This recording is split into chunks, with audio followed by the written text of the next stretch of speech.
Ressentir les événements du passé, communiquer avec les défunts ou encore percevoir l'avenir. Voilà des capacités que prétendent détenir certains médiums. Mais serait-il possible de prouver l'existence de ces dons extraordinaires? Pour le savoir, j'avais invité 2 médiums qui avaient accepté de se prêter à 3 expériences.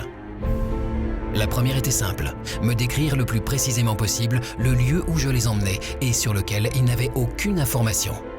Je vois quelque chose d'assez ancien, plutôt un vestige.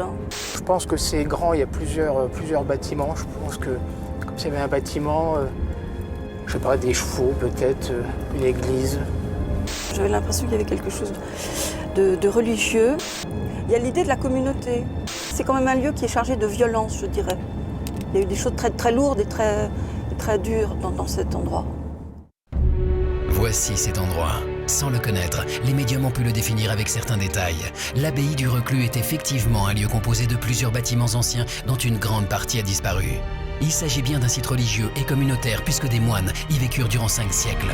Et le site fut aussi le théâtre de violences et d'atrocités. La première expérience de nos médiums fut donc concluante. Restait à passer au 2e test, le ressenti sur le terrain. Donc ce que vous m'avez dit dans la voiture est quand même assez proche de la réalité, vous allez le constater par vous-même. Comme je ne veux pas que vous puissiez avoir des informations, eh ben on va faire tout de suite le tour des bâtiments, parce qu'il y en a plusieurs. On y va? Allez, c'est parti, on va passer par là. Cette fois, nos médiums allaient devoir ressentir les événements ou les personnages qui ont marqué l'histoire du lieu. Leur défi était de me donner une anecdote, une histoire ou une information qui serait ensuite validée ou non par le propriétaire des lieux, fin connaisseur de l'histoire locale.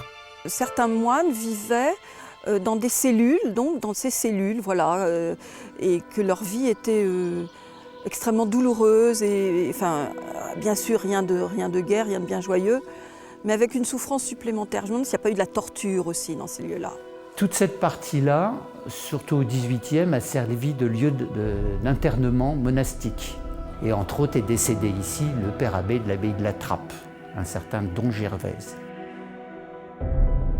Moi, je suis resté sur un personnage, je sais pas, important, qui est venu ici se réfugier.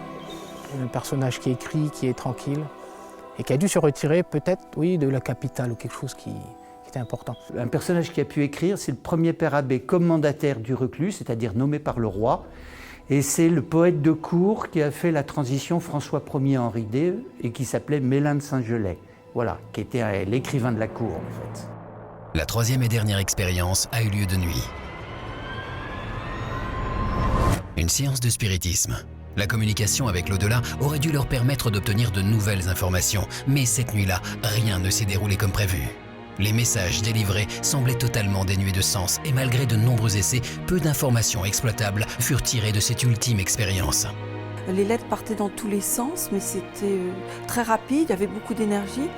On s'est demandé effectivement s'il s'agissait d'un étranger, et puis bon, à un moment, il faut arrêter parce qu'on ne sait pas où on va. Il a peut-être fallu se poser, se concentrer peut-être un peu plus. Bon, pas d'excuses, mais forcément, il y a plein d'informations qui circulent. Mémoire des murs, mémoire des entités. Enfin, bon. Mais c'est vraiment une belle expérience, c'est un lieu assez magique. Voilà, c'est toujours très enrichissant.